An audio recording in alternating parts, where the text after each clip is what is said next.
Another full hold. EQ. What? Good job. Thank you very much.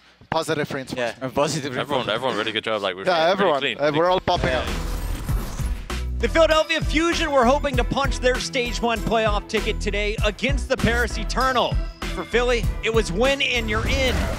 But it was Paris jumping out to an early leader. As we take a look back at some of the early action, Sato on the main tick was playing Reinhardt going up against BenBest, and it was Sato starting things off hot, but then BenBest took over this map. Yes, he really did, didn't he? He was abusing a lot of the aggression coming out from Sato. I think Paris had a nice early start, at least. They recognized the win conditions going forward into this game, but unfortunately they just couldn't translate it into the rest of the map. And I think actually a big part of this is Philadelphia Fusion. I got to give them credit actually for adapting on the fly and recognizing how exactly they needed to break down Paris.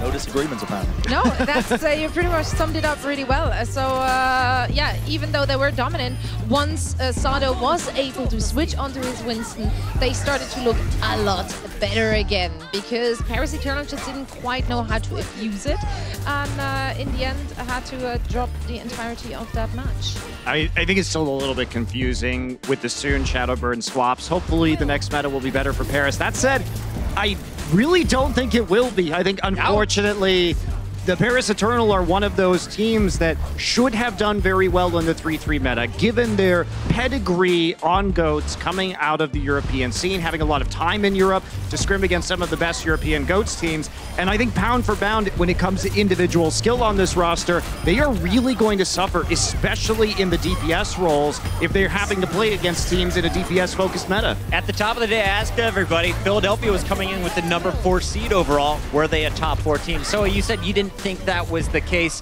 Did you learn enough in this match against Paris to maybe put them into a top tier now? No. No? I gotta be honest with you. I still think it was too easy to actually, read them. I just think that Paris didn't react quick enough. But overall, I do think that they're a little bit transparent in the way they approach any kind of team fights. I mean, I think they're very limited in their composition, too. Yeah. They're not the best 3-3 team.